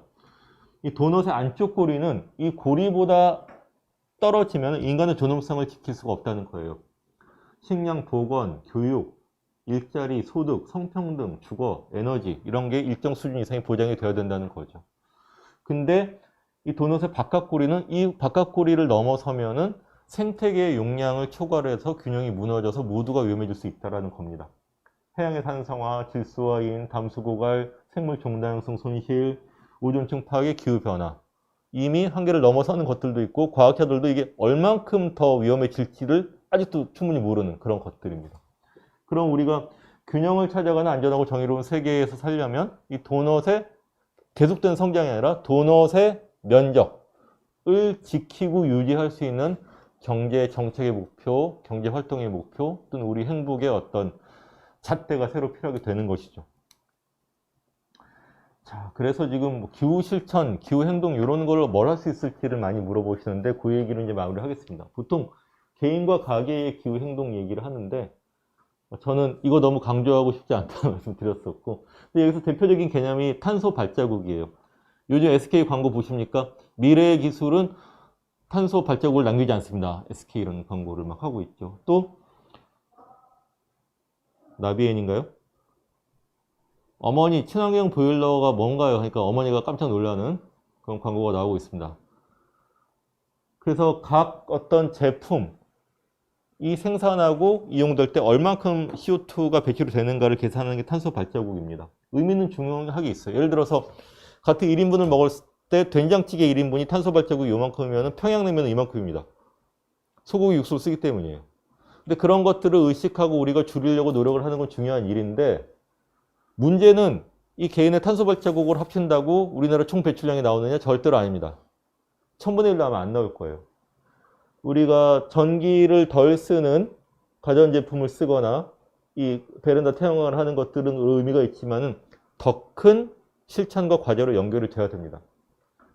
지금 툰베리가 또 나왔는데 지금 플리기스캄이라고 써 있죠. 이게 스웨덴 말로 기후치유, 기후수치 이런 뜻이에요. 뭐냐 하면은 온실가스를 많이 배출하는 비행기를 타는 걸 수치스럽게 여긴다는 뜻입니다. 그래갖고 툰베리는 그 9월에 작년에 뉴욕에 갈 때도 비행기 안 타고 태양광 요트 타고 갔거든요. 나는 비행기 안 타겠다 이래갖고. 특히 기차라도 갈 수 있는 한 300에서 500km 정도 거리. 약간 한두 시간 더 걸리지만 기차로 갈 수 있는 거는 나는 항공기를 안 타겠다. 그러니까는 이 툰베리에 호응을 해서 사람들이 자발적으로 운동을 벌이기 시작한 거예요. 그래서 나는 뭐 몇백 킬로 떨어진 여기를 갔는데 나는 항공편에 있지만은 기차 타고 왔어. 그래갖고 딱 기차역에서 딱 그냥 인증샷 인스타에 올리면서 프리스 감 딱 써놓는 거예요. 그럼 힙한데 멋있는데 이거 사람들이 와 이런 게 막 자발적으로 확산이 되다 보니까 툰베리의 개인 실천이었는데 코로나가 오기 전에 스웨덴 국내에 그 국내선 항공편 수요가 30% 정도 줄었고 대신에 고속열차 수요가 20몇 프로가 늘었다는 거예요. 그렇게 되면 이게 좀 바뀔 수가 있는 거구나 라는 걸로 연결이 되겠죠. 그래서 저는 개인과 가계의 기후행동이 이렇게 더 큰 문제제기, 더 큰 어떤 관행과 제도 변화로 연결되는 게 중요하다는 말씀을 꼭 드리고 싶고요. 지역에서 할 수 있는 것들은 굉장히 많죠. 기후위기 피켓팅 이런 데모를 할 수도 있는 것이고, 그 다음에 에너지 자립마을, 전환마을 같은 걸 만들 수도 있을 겁니다. 에너지 협동조합도 지역 수준에서 만들 수가 있는 것이고요. 피딩 더 오천 이런 것도 해볼 수도 있습니다. 이게 뭐냐 하면 성경에 오병이어의 기적 나오잖아요. 5조각의 빵과 2병의 포도주로 5,000명을 먹였다는 예수님의 기적인데 거기에 모티브를 얻어서 하는 행사입니다. 런던에서 아마 시작이 됐는데 아까 버려지는 식재료가 30% 정도 된다 그랬잖아요.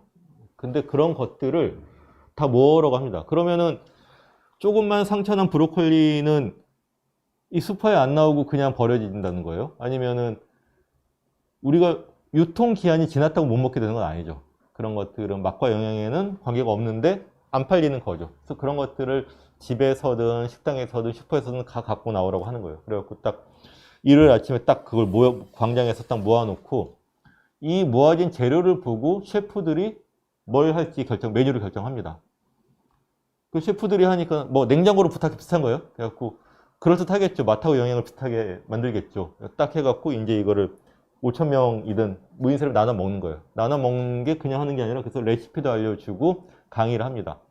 우리가 버려진다고 생각했던 식재료지만은 이렇게 맛과 영양을 살릴 수가 있고 이렇게 하면 이만큼 온실가스 배출을 줄일 수가 있고 아니면은 이런 제도가 바뀌면 그 얼만큼 더 온실가스 배출을 줄일 수가 있을까? 우리가 이런 운동을 해보자. 이런 아이디어도 나오는 거죠.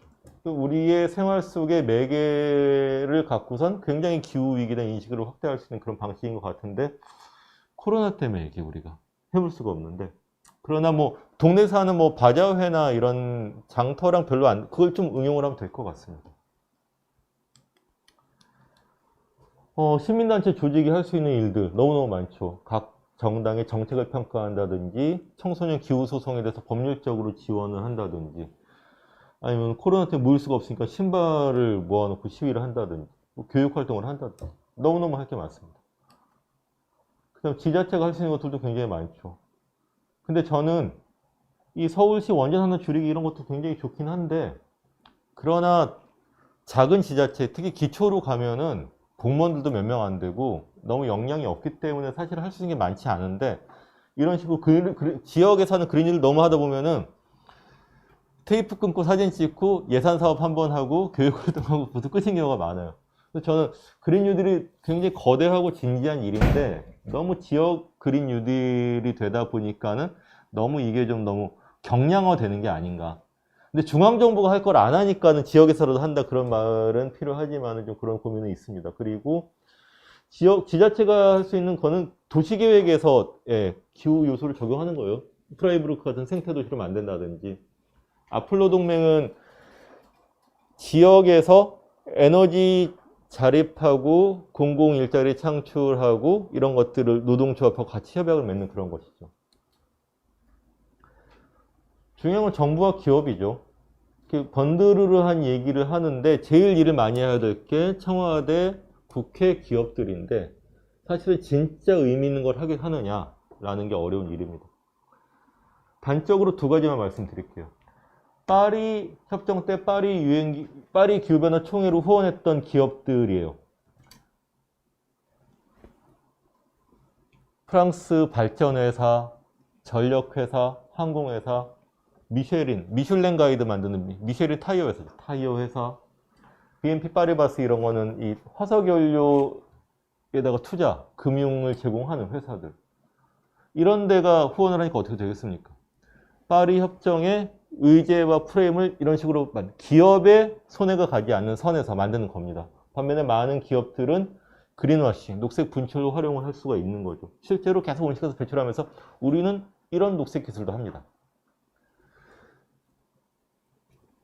한국은 어떠냐? 이런 우리나라 온실가스 감축 목표나 그 이행 방식이나 배출권 거래제나 이런 거를 할 때는 뭐 테이블을 만들잖아요. 민간 워킹그룹도 만들고 이런 걸 하는데, 여기에 정부 주요 부처도 나오고 이러는데 노동조합은 초대 못 받습니다. 사실 노동조합은 들어가겠다고 얘기한 적도 없어요, 사실은. 근데 여기서 제일 목소리가 큰 게 포스코 상무예요. 업계 대표로 나오거든요. 여기서 이제 얘기를 합니다. 아, 한국의 기업은 마른 수건 쥐어짜기입니다. 세계 최고 수준으로 에너지 효율을 하고 있고 온실가스를 감축을 이미 하고 있기 때문에 더 줄이려고 하는 것은 마른 행주 쥐어짜기입니다. 이렇게 얘기를 해요. 그럼 옆에 듣고 있던 산업부가, 한국 환경부보다 산업부가 힘이 센 건 아시죠? 기재부가 더 힘이 세고 산업부 공무원이, 그렇죠. 포스코 얘기처럼 우리나라 기업들은 충분히 하고 있고 추가 부담을 하기가 너무 어렵습니다. 그렇게 얘기하면은 온실가스 감축 목표를 주관하는 부처는 환경부인데, 환경부는 아, 그렇습니까? 그러면은 산업계에 부담이 안 되는 방식으로 감축 목표 방식을 좀 짜보겠습니다. 이런 식으로 얘기를 하는 거예요. 어떻게 되겠습니까? 그게 지난 10년 동안 일어난 일이고 지금도 크게 바뀌지 않은 상황인 거죠. 그러니까 결국은 우리가 개인의 실천, 지역의 실천, 조직의 실천은 정부와 기업을 움직이고 압박하는 쪽으로 결국은 이어져야 되는 겁니다. 우리가 이 작은 성과와 보람을 보서는 안 되는 거고 항상 큰 그림을 볼 수 있도록 해야죠. 자, 끝났습니다. 조금 더 보실 책들, 좋은 책들이 보시면 조천호 선생님, 전 국립과학기상원장 하신 분, 파란 하늘 빨간 지구 이 책 추천드리고요. 이것이 모든 것을 바꾼다고 제목만 설명드릴게요. 영어로 This Changes Everything, 부제로 자본주의 대 기후입니다. 그러니까 캐나다의 언론인 나오미 클라인, 그 영화도 있고 책도 있는데, 이 제목이 뭐냐면 This Changes Everything에서 This는 기후변화에 대한 인식, 기후변화를 대응하는 행동과 논의의 시작, 이게 다 This예요. 근데 this를 시작하면은 everything을 건드리게 되는 겁니다. 아, 이게 재생에너지만 늘려서 되는 게 아니네. 뭐 전기요금 또는 산업 체계, 우리 생산과 소비, 먹거리, 또 우리 국회로 되나? 대통령제로 되나? 이런 모든 거를 다 건드리게 된다는 거죠. change everything. 그렇기 때문에 굉장히 엄청나거나 힘든 일일 수도 있지만 오히려 everything이 어디까지 가는지를 우리가 좀 다 열어놓고 얘기를 해야 됩니다. 그리고 거기에 대해서 우리가 이 코로나와 기후위기의 상황을 지속할 수 없다면, 우리가 인터스텔러의 장면처럼 살아야 된다면 모든 것을 어디까지 어떻게 바꿀 수 있을 것인가라는 걸 얘기를 해야 되는 것이고, 그렇게 얘기를 하다 보면 답이 나온다는 겁니다. 그게 저는 정의로운 전환의 메시지라고 생각을 하고, 이게 항상 6개월 뒤, 1년 뒤까지 하라고 하면은 굉장히 충격이고 엄두가 되지 않지만 20년 뒤, 10년 뒤에 어떤 결과를 만들 것인가를 생각하면서 5년, 10년 동안 뭘 할 것인지를 생각을 하면은 많은 가능성도 열려 있고 많은 주체와 자원들도 들어올 수 있는 여지가 있고, 그걸 만드는 것이 중앙에서든 지역에서든 좋은 정치고 좋은 어떤 사회운동이 아닐까, 좀 이런 생각을 해보게 됩니다. 네. 진짜 딱 10분 더해서 네, 40분입니다. 네, 준비된 얘기는 얼추 한 것 같고요. 어떻게, 네, 질문이 오면은. 하지 말까요? 네. 저 뵈러 왔는데. 아니, 제가 답변 짧게 드릴게요. 네네네. 저 되게 강의 잘 들었고, 사실 지역에서 이렇게 하고 강의를 듣고 좀 고민되는 지점이 기후의 문제를 느끼고 모여보자, 해보자라고 하는 많은 시민들, 주민들 만나게 되는데, 저도 약간 이렇게 모인 이 힘이 어느 곳을 향해야 될까? 걔는 실천이나 지역의 캠페인으로 가야 되는 건지, 구의회나 정치의 목소리나 이 힘의 방향을 어떻게 모아야 되는지가 그 다음이 약간 좀 한번 궁금한데, 선생님 강의 들으면서 약간 이런 생각이 들었어요. 지금은 정책과 기업에게 굉장히 요구해야 된다라고 하는 지점 저 되게 굉장히 동의하는 부분이어서, 모여진 이 시민의 주민들의 힘이 기업과 지자체에 갈 수 있는 방법이 뭘까? 저 이렇게 생각을 해봤는데, 마침 또 우리 양천구에는 에너지 공사가 있어요. 서울에너지공사. 네네. 거기서 쓰레기를 모아서 이렇게 그걸 연료한다는 좋은 의미는 있는데, 또 그게 막 연기로 많이 나오거든요. 뭔가 연기로 막 이렇게, 그래서 그 지역, 그 근처 주민들에게 맨날 항상 문제를 일으키고 있는데, 이런 기후위기 문제의식을 느끼는 주민들의 모인 힘이, 예를 들어 지역의 난방을 책임지는 어떤 체계를 바꿔 서로 같이 논의를 바꿔 하는 방향이라면, 아까 정의로운 전환과 여러 가지를 하시는 방향이 문득 이런 아이디어가 떠올라가지고. 네네. 질문의 요지는 이것은 지역에 모인 이런 시민들, 주민들의 이런 기후위기의 문제의식을 느낀 사람들의 힘이 어떻게 좀 그 다음을 해야 될지, 실천의 방향일지, 캠페인일지 뭐여야 될지 좀 그런 게 고민이었는데, 이렇게 보면 어떨까 그런 생각이 들었어요. 네, 지금 이정쌤 얘기 소리가 다 들어갔는지 모르겠는데 유튜브로도, 그러니까는 네네. 지역에서 모여서 고민하고 궁리를 하는데 실제로 어떤 과제, 목표를 잡을 수 있을까, 이런 고민이었고, 양천은 그 에너지 공사도 있는데 이 에너지의 어떤 대안, 살림살이를 갖고 좀 기획을 해볼 수는 있지 않을까, 그런 말씀이셨는데 좀 좋은 생각인 것 같고요. 근데 저는 여하튼 내년에는 기후 관련한 이 국회와 대통령의 선언을 뒷받침할 어떤 입법이나 개정 활동이 있어야 될 거예요. 그 다음에 새로 뭘 하는 것도 중요하지만은 계속 논란이 될 가덕 신공항이랄지, 제주 제2공항이랄지, 이 삼척 신규 석탄화력 발전 같은 거를, 이걸 계속하면서 이걸 온실가스 줄인다는 건 사실 기만이기도 하고, 공항 자체도 이게 제대로 될 거냐도 사실은, 이건 자꾸 지역의 개발 심리를 자극하고 이런 것이기 때문에 그런 쪽에 굵직한 얘기를 해야 된다는 생각은 좀 들고요. 그건 아마 이 기후위기 비상행동 차원에서도 어떤 메시지가 던져질 것 같고, 근데 지역에서는 저는 이 작은 실천과 이 큰 과제 사이에 뭔가 항상 있어야 될 것 같고, 그거는 지역을 같이 궁리하고 바꾸는 어떤 기획을 나누는 게 있으면 다 된 것 같아요. 그러면은 강론으로 A냐, A-냐, B냐, B-냐는 그 다음에 문제인 것이고, 근데 그래서 양천의 에너지 수급과 온실가스 배출이 어떻게 되는 거고 당장은 대안이 없다 하더라도 이걸 누구누구랑 같이 얘기를 해야 될지를 딱 모아놓는 거는 많은 걸 할 수 있는 자원이 되는 거죠. 근데 SRF 아마 그 쓰레기 그 자원하고 그건데 강론으로 뭐 기술적인 얘기는 제가 따로 여기서 안 해야 되는데 이거는 뭐 전문가나 공무원들하고도 얘기를 많이 할 필요가 있습니다. 편견 없이 얘기는 할 필요는 있어요. 그러나 또 이 관에서도 자기들이 했던 관행을 바꿔야 되는 게 분명히 있기 때문에. 근데 여하튼 공동의 이해관계, 그 다음에 이 파리 협정과 코로나라는 큰 배경과 우리의 어떤 저거 사이를 같이 만들 수 있는 테이블을 하는 것은 무조건 필요하고도 중요한 일이고, 그렇게 되면은 저는 그런 어떤 네트워크나 테이블은 모든 얘기를 다 할 수가 있습니다. 저는 에너지로만 관심이 집중되지 않았으면 좋겠어요. 이 먹거리나 음식물 쓰레기 문제도 굉장히 좀 중요할 수 있습니다. 그리고 수도권 인천 김포 매립지 문제 같은 것도 결국 우리한테 닥칠 것이고, 그렇기 때문에 양천의 어떤 조건과 색깔에 맞는 어떤 이야기거리를 발굴하는 것은 굉장히 가능할 것 같습니다. 네, 감사합니다. 그러면 다른 분들은 지금 그만 좀 끝내 이런 눈치도 있는 것 같거든요.